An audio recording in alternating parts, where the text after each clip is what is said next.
കുറച്ച് കാലമായിട്ട് കാൽമുട്ടിൽ ഇഞ്ചുറി ഉണ്ട് അല്ലെങ്കിൽ കാൽമുട്ടിൽ ഒരു ബുദ്ധിമുട്ടുണ്ട്. പക്ഷേ ഇതുവരെ കൺസൾട്ടേഷൻ ഒന്നും തന്നെ നടത്തിയിട്ടില്ല. ഇപ്പോൾ ഞാനൊരു ദീർഘദൂര യാത്രയ്ക്ക് പോവുകയാണ്. അങ്ങനെ ഒരു ദീർഘദൂര യാത്രയ്ക്ക് പോകുന്നതിന് മുമ്പായിട്ട് തീരുമാനം എടുക്കുകയാണ്. എന്താണ്? ഇനി ഞാനൊന്ന് കൺസൾട്ട് ചെയ്തേക്കാം. അങ്ങനെ കൺസൾട്ട് ചെയ്തപ്പോൾ മനസ്സിലായി വലിയ പ്രശ്നങ്ങളൊന്നുമില്ല. ഒരു ഗ്രേഡ് 1 ലിഗമെന്റ് ടിയർ ഉണ്ട്. അതുപോലെ തന്നെ ഗ്രേഡ് 1 മെനിസ്കൽ ടിയർ ഉണ്ട്. അതുപോലെ തന്നെ ചെറിയൊരു നീർക്കെട്ടും ഒക്കെ ഉണ്ട്. അപ്പോൾ അവിടെ സാധാരണ രീതിയിൽ പറയും, ഇപ്പോൾ സർജറി ഒന്നും ചെയ്യണ്ട. എക്സസൈസസ് ചെയ്താൽ മതി, അല്ലെങ്കിൽ ഫിസിയോതെറാപ്പി ചെയ്താൽ മതി. പക്ഷേ നിങ്ങൾക്ക് യാത്ര ചെയ്യുന്നത് കൊണ്ട് ഇത് ചെയ്യാനും സാധിക്കുന്നില്ല. ഇവിടെ നിങ്ങൾ മനസ്സിലാക്കേണ്ട ഒരു കാര്യം എന്ന് വെച്ച് കഴിഞ്ഞാൽ, കുറച്ച് നാൾ കഴിയുമ്പോൾ നിങ്ങൾക്ക് ഈ സിംപ്റ്റംസ് കുറയും. കാരണം ഇഞ്ചുറി കുറവാണല്ലോ. അതുകൊണ്ട് ഈ സമയത്തുള്ള നീര് കുറയുകയും അതുപോലെ തന്നെ പെയിൻ കുറയുകയും ഒക്കെ ചെയ്യുന്ന സമയത്ത് നിങ്ങൾക്ക് മുട്ടിലുള്ള സിംപ്റ്റംസ് ഒക്കെ കുറയും. അപ്പോൾ നിങ്ങൾക്കൊരു ധാരണ വരും, എൻ്റെ മുട്ടിൽ ഇപ്പോൾ പ്രശ്നങ്ങളൊന്നും തന്നെ ഇല്ല, എൻ്റെ മുട്ടിപ്പോൾ സ്റ്റേബിളാണ് എന്ന് നിങ്ങൾക്ക് തോന്നും.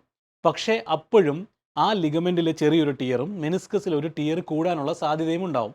ഇതൊന്നും മനസ്സിലാക്കാതെ സ്റ്റെപ്പ് കയറുന്ന ജോലികൾ, ലാഡർ കയറുന്ന ജോലികൾ, അതുപോലെ തന്നെ സ്പോർട്സ് പോലുള്ള കാര്യങ്ങൾ ഒക്കെ നിങ്ങൾ ചെയ്യുന്ന സമയത്ത് ഇത് വീണ്ടും ഏതെങ്കിലും ഒരു നിമിഷം ഓവറായിട്ട് സ്ട്രെയിൻ വരുന്ന സമയത്ത് പൊട്ടിപ്പോകും.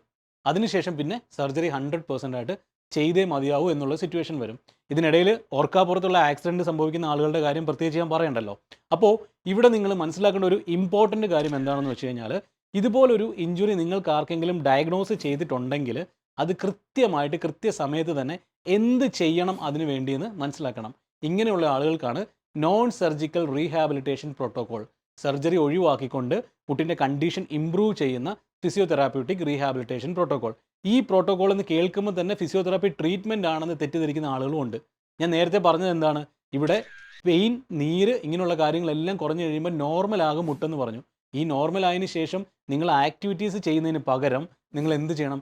റെസ്റ്റ് കൊടുത്തുകൊണ്ട് കറക്റ്റായ രീതിയിൽ എക്സസൈസ് ചെയ്ത് മസിൽസിനെ ബലപ്പെടുത്തി നിർത്തണം. ഇങ്ങനെ ബലപ്പെടുത്തി നിർത്തി കഴിഞ്ഞാൽ ഇനി അഥവാ വീണ്ടും നിങ്ങൾ റിട്ടേൺ ടു ആക്ടിവിറ്റീസിലേക്ക് പോകുന്ന സമയത്ത് ഒരു ഓവറായിട്ട് ഫോഴ്സ് വന്നാലും നിങ്ങളുടെ മസിൽസിന് ക്യാപ്പബിലിറ്റി ഉണ്ടെങ്കിൽ അത് ഹോൾഡ് ചെയ്യും. അപ്പോൾ ഇഞ്ചുറീസ് അധികം രീതിയിൽ സംഭവിക്കില്ല. ഇത് കറക്റ്റായിട്ട് മനസ്സിലാവണം. അതുപോലെ തന്നെ ഒരു ഇഞ്ചുറി ഉണ്ടാകുമ്പോൾ നിങ്ങൾക്ക് നഷ്ടപ്പെടുന്ന പ്രോപ്രിയോസെപ്റ്റീവ് കപ്പാസിറ്റിയെക്കുറിച്ചും മനസ്സിലാകണം. ഈ കപ്പാസിറ്റിയും റീഗെയിൻ ചെയ്യാനായിട്ട് ഒരു പ്രോപ്പർ ഫിസിയോതെറാപ്യൂട്ടിക് റീഹാബിലിറ്റേഷൻ പ്രോട്ടോക്കോളിലൂടെ മാത്രമേ സാധിക്കുകയുള്ളൂ.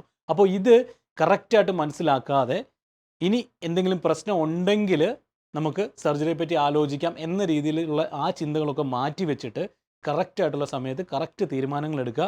ഒരു കാര്യം പറയുകയാണ്, സർജറി ചെയ്ത് കഴിഞ്ഞാലും നിങ്ങൾക്ക് ലിമിറ്റേഷൻസ് ഉണ്ടാവും. ആ ലിമിറ്റേഷൻസ് എന്താണെന്ന് മനസ്സിലാക്കി അതിനുവേണ്ടി ടൈം എടുത്ത് എഫേർട്ട് എടുത്ത് ആ റിക്കവറി പീരീഡിലേക്ക് നിങ്ങൾ ശ്രമിച്ചാൽ മാത്രമേ 100% റിക്കവറി ലഭിക്കുകയുള്ളൂ.